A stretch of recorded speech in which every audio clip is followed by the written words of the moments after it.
আসসালামু আলাইকুম, আমি ডক্টর সাবরিনা। আজকে আপনাদের সাথে আমি ভ্যাকসিন নিয়ে কথা বলবো, যেটা হচ্ছিল আগের সপ্তাহের অসম্ভব আলোচিত একটা ঘটনা এবং আমরা সবাই খুব আশান্বিত হয়েছিলাম।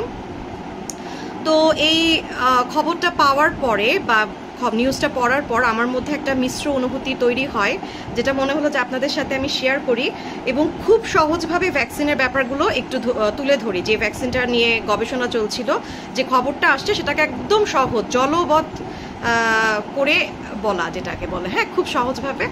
তো জলের কথা যখন আসলো তখন আমার মনে হলো যে পানিটা দেখাই আপনাদেরকে। নিউজটা পড়ে না আমার জাস্ট এরকম একটা ফিলিংস হয়েছে যে একটা গ্লাসের অর্ধেক অংশ ভরা আর অর্ধেক অংশ খালি। আমরা যে কোনো ব্যাপারকে কিন্তু এভাবে দেখতে পারি। বলা হয় না কথাটা, কিন্তু খুব প্রচলিত, যে তুমি যদি খুব আশাবাদী হও তাহলে তুমি একটা ব্যাপারের একটা গ্লাসের ভরা অংশটার দিকে তুমি খেয়াল করবা, আর তুমি যদি একটা হতাশাবাদী মানুষ হও তাহলে তুমি বারবারই খালি দিকেই তোমার নজর যাবে। আসলে কিন্তু দুটোই সত্যি, কিন্তু যে যেভাবে ব্যাপারটাকে দেখে। এখন আমার কাছে মনে হয়েছে যে নিউজটা দেখার পরে কিভাবে আসলে অনুভূতিটা আসলে কেমন হওয়া উচিত, বা আসলে কি আমি কোন পার্টটার দিকে কনসেন্ট্রেট করব, এর খালি অংশটা নাকি এর ভরা অংশটা। যদি ধরেন গ্লাসের খালি অংশটা দেখি, আচ্ছা থাক, খালি অংশটা পরেই বলি, নেগেটিভ অংশটা আগে বলতে চাই না। আমি আজকে অনেক সহজ করে বলার চেষ্টা করব, কোনো রকমের অ্যান্টিবডি শব্দটা খুব ইউজ করব না, টি সেল বি সেল এসব ইউজ করব না, ট্রায়ালের ধাপ এগুলো সহজে ইউজ করব না, যাতে সবাই বুঝতে পারে, একদম সহজভাবে বুঝতে পারে, একদম জিস্ট বা মুদ্রা কথা বলে যেটাকে, সেটা আমি জাস্ট বলবো খুব সহজভাবে, চেষ্টা করব ইনশাল্লাহ। সেটা হচ্ছে, যদি আমরা গ্লাসের ভরা অংশটার দিকে খেয়াল করি, মানে আমরা যদি আশা নিয়ে তাকাই এই ফলাফলটার দিকে, যেটা ল্যান্সেটে পাবলিকেশন হয়েছে, অক্সফোর্ড ইউনিভার্সিটি এবং অ্যাস্ট্রাজেনিকা কোম্পানি মিলে যে এই ট্রায়ালটা হলো। তো পজিটিভ দিক কি? পজিটিভ দিক দুটো নিয়ে বলছি। এক নাম্বার পজিটিভ দিক হচ্ছে ফেজ 2 ট্রায়াল পর্যন্ত অনেক ভালো একটা ফলাফল পাওয়া গিয়েছে। ঠিক আছে, এতে কোনো সন্দেহ নেই, একটা ভালো ফলাফল পাওয়া গিয়েছে এবং আমরা কিন্তু আশা করা যায় এমনই একটা ফলাফল পাওয়া গিয়েছে। ঠিক আছে, একদম হতাশা হয়ে যাওয়ার মতন কিন্তু ব্যাপার না। যথেষ্ট পরিমাণ, আমি বলবো যে 1077 জনকে নিয়ে ট্রায়ালটা করা হয়েছিল এবং যথেষ্ট ভালো পরিমাণ রেসপন্স এসছে। এটা হচ্ছে ফার্স্ট কথা, একদম সহজ ভাষায় একটা পজিটিভ রেজাল্ট ছিল। এটার জন্য তো একটা আলোড়ন তৈরি করেছে, তাই না? আচ্ছা, সেকেন্ড ভালো কথা কি? সেকেন্ড ভালো কথা হচ্ছে, যখন আমরা ট্রায়াল দেই, কোনো একটা নিয়ে গবেষণা চলে, কোনো ভ্যাকসিন হোক বা কোনো ওষুধ হোক, সবসময় কিন্তু আমরা দেখি যে এটার কার্যকারিতা কেমন এবং এটা কতটুকু নিরাপদ। তাহলে এখন আমরা নিরাপদের অংশটুকু যদি দেখি, খুব অল্প পরিমাণ সাইড এফেক্ট হয়েছে। ঠিক আছে, অনেক বড় পরিমাণ, যেহেতু এটা একটা অনেক বড় ডিজিজের এগেনস্টে তৈরি করা ভ্যাকসিন, স্বভাবতই সবার মনে প্রশ্ন জাগতে পারে যে ভ্যাকসিনটা কি দিলে কোনো সাইড এফেক্ট হবে কিনা, মেজর কিছু হবে কিনা। এরকম কিছু না, জাস্ট মাথা ব্যথা, এবং এখন পর্যন্ত যে রিপোর্টটা আসছে মাথা ব্যথা এবং জ্বর ছিল আসে অনেকের, যেটা আপনার সিম্পল প্যারাসিটামল দিয়ে কন্ট্রোল করা যায়। তাহলে আমি কিন্তু ভালো ভালো দুটো কথা খুব সহজভাবে বলে দিলাম। এখন দেখি যে গ্লাসের যে অংশটা ভরা না, সেটা যদি আমরা খেয়াল করি, মানে নেগেটিভ পার্টটা যদি এই ট্রায়ালের ব্যাপারে খেয়াল করি, তাহলে কি কি জিনিস এখনো আসলে কিন্তু রয়ে গিয়েছে ট্রায়ালের। তো কিন্তুগুলো কি? এক নাম্বার কিন্তু হচ্ছে, ট্রায়ালটা নিয়ে ওরা, এটা কিন্তু শেষ ফলাফল না, ওরা চাচ্ছে আরেকবার একটা অনেক বড় আকারে ট্রায়াল দিতে, এবং তখন আমেরিকা, ব্রাজিল এবং দক্ষিণ আফ্রিকা, এই দেশগুলোকে ওরা ইনক্লুড করতে যাচ্ছে, এবং আরও বেশি মানুষ, এবং অনেক 30,000 মানুষ এক জায়গায় বলছে, আরেক জায়গায় ব্রাজিল সম্ভবত 2,000। তো অনেক মানুষের, মানে সাউথ আফ্রিকা সম্ভবত 2,000।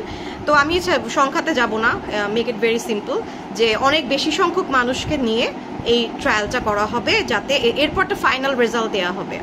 ঠিক আছে, এটা হচ্ছে, তার মানে এখনো কিন্তু শেষ হয়নি। এটা হচ্ছে খুব মানে খুশি হয়ে একদম কনক্লুশন বা উপসংহারে চলে যাওয়ার মতন এখনো কিন্তু সময় আসেনি। এটা এক নম্বর কথা।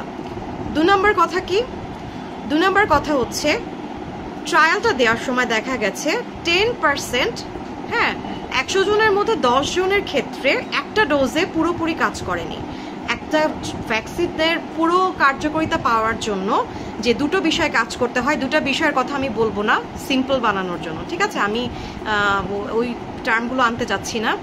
তো দুটো বিষয় লাগে, তো একটা বিষয় দেখা যায় একজনের মধ্যে সেই জিনিসটা অ্যাক্টিভেটেড হয়নি, কার্যকরী হয়নি, তাকে সেকেন্ড একটা ডোজ দিতে হচ্ছে। তো দেখা যাচ্ছে যে বুস্টার ডোজ বা সেকেন্ড একটা ডোজের দরকার হচ্ছে। তো এই ব্যাপারগুলো নিয়ে আরেকটু ট্রায়ালের দরকার আছে, আরেকটু গবেষণার দরকার আছে। তো তাহলে এটা আমি 2 নম্বর কথা বলছি। 2 নম্বর যে নেগেটিভ ব্যাপার, যে এখন পর্যন্ত সবার ক্ষেত্রে একটা ডোজে কাজ করছে না, দুটো ডোজের দরকার হচ্ছে, এটাকে হচ্ছে আমি একটু নেগেটিভ হিসেবে বলছি, সেকেন্ড পয়েন্ট। আচ্ছা, থার্ড পয়েন্ট কি? থার্ড পয়েন্টটা নিয়ে আমার কাছে মনে হচ্ছে যে এটাই সবচেয়ে বেশি মানে ওয়ারিড হওয়ার মতন। সেটা হচ্ছে এতদিনে তো আমরা অনেক জেনে গিয়েছি এই করোনা ভাইরাসকে নিয়ে, না? যে আপনারা অনেকবারই শুনবেন যে RNA ভাইরাস, এটা মিউটেশন হয়, নিজেকে চেঞ্জ করে ফেলে, এই ধরনের কথা কিন্তু অনেক শুনে ফেলছেন অলরেডি আপনারা। সো আমি বলি যে এটা RNA ভাইরাস, এবং খুব সহজ করে যদি বলি আমি আমার কতদিন আগে, প্রায় 3-4 মাস আগে, 3 মাস আগে মনে হয়, আমার ফেসবুক একটা স্ট্যাটাস দিয়েছিলাম যে চরিত্রহীন মানুষ আর চরিত্রহীন ভাইরাস, এদেরকে নিয়ে আসলে হ্যান্ডেল করা খুব টাফ। চরিত্রহীন বলতে যে সবসময় চরিত্র মানে যে অর্থে সবাই বুঝতে পারছেন সেটা না, মানে যে মানুষ নিজেকে সারাক্ষণ চেঞ্জ করে, সকালে একরকম, রাতে একরকম, মানে ফ্রেন্ডদের কাছে সে একরকম শো করে, আসলে ভিতর আরেক রকম। এই ধরনের মানুষকে নিয়ে আসলে ডিল করা কিন্তু অনেক টাফ, তাই না? তাদেরকে আপনি বুঝতে পারবেন না, তাদের ক্ষেত্রে আপনি কোনো ডিসিশনে পৌঁছতে পারবেন না। তো এই করোনা ভাইরাস যে ফ্যামিলির যে ভাইরাসগুলো আছে, তারাও সাধারণত একটু এরকম টাইপেরই হয়, যে তাদেরকে নিয়ে আপনি কোনো ডিসিশন মেক করতে পারবেন না, নিজেকে সবসময় পরিবর্তন করতে থাকে। আপনি আজকে একটা ভ্যাকসিন বানালেন, সে যে কালকে নিজেকে পরিবর্তন করে ফেলবে না তার তো কোনো গ্যারান্টি নাই। সেই ভাইরাসটা যে কতদিন কাজ করবে এটা কিন্তু একটা প্রশ্ন। তো তবে একটা পজিটিভ ব্যাপার এখানে বলি, সবসময় এত নেগেটিভ বলতে ভালোও লাগে না। সেটা হচ্ছে যে করোনা পরিবারের অনেকগুলো ভাইরাস আছে, এটা তো অলরেডি জানেন, যেগুলো অলরেডি অনেক আগে চলে আসছে করোনার আগে। সেই ভাইরাসগুলো আরও বেশি পরিমাণ নিজেকে বদলায়, তাদের ক্যাপাসিটি আরও বেশি নিজেকে বদলানোর, এবং তাদের ক্ষেত্রে ভ্যাকসিন তৈরিটা আরও বেশি challenging. In comparison to that, তাদের সাথে যদি আমি তুলনা করি, তাহলে করোনার আমাদের এখনকার যে কোভিড-19 ভাইরাস, এটা কিন্তু কম্পারেটিভলি কম চেঞ্জ করে নিজেকে, সেই ক্ষেত্রে একদিক দিয়ে পজিটিভ আমি বলবো, ঠিক আছে? তো গবেষণা দেখা গেছে এই ট্রায়ালে, আমি আপনাদেরকে লিঙ্কটা দিয়ে দিব ল্যান্ডসেটের, যদি কেউ খুব বেশি চান পড়তে বা ডক্টররা থাকেন পড়তে পারেন ল্যান্ডসেটের এই পাবলিকেশনটা। এটা অনেক বড় একটা, অনেক ভালো হাই ইম্প্যাক্ট জার্নাল। এটার পাবলিকেশন করা হয়েছিল অক্সফোর্ড ইউনিভার্সিটি এবং এই অ্যাস্ট্রাজেনিকা কোম্পানির যে ইয়েগুলো আসছে সেটার ব্যাপারে। আচ্ছা, তো ব্যাপার যেটা বলছিলাম যে আপনাদের এই ভাইরাসটা দেখা গেছে, ভাইরাসের এগেনস্টে ভ্যাকসিনটা 56 দিন পর্যন্ত ভালো কাজ করে, এরপরে কার্যকারিতা কমতে থাকে, এরকম একটা কথা ব্যাপারটা ওরা উল্লেখ করেছে এই জার্নালে। তো যে ব্যাপারটা বলছিলাম যে আসলে এই অংশটা আমার কাছে সবচেয়ে বেশি মনে হয়, রিস্কি মনে হয়, বা একটু যদি বলেন ওয়ারিড হওয়ার মতোই মনে হয়, যে এটা যদি নিজেকে আবার চেঞ্জ করে ফেলে, কতদিন পর দিতে হবে ভ্যাকসিনটা, অথবা কতদিন পর্যন্ত কার্যকরী থাকবে, এটা কিন্তু একটা ব্যাপার। তো এই যে আমরা ইনফ্লুয়েঞ্জা ভ্যাকসিনের কথা জানি, তাই না, ফ্লু ভ্যাকসিনের কথা, যেটা কিন্তু বছর দিতে হয়, এবং আমরা অ্যাডাল্ট মেডিসিনের যে ভ্যাকসিনগুলো আছে বড়দের জন্য যেগুলো ব্যবহার করি, সেটার মধ্যে কিন্তু ইনফ্লুয়েঞ্জা ভ্যাকসিন একটা অন্যতম ভ্যাকসিন, যেটা কিন্তু একবার দিলে যে আপনি নিশ্চিত থাকবেন এরকম না, বছর নিজেকে চেঞ্জ করে ফেলে, বছর এই জন্য আমাদের দিতে হয়। তো করোনার ক্ষেত্রে কি ধরনের ব্যাপার সেটা কিন্তু আসলে দেখার এখনো বিষয় আছে।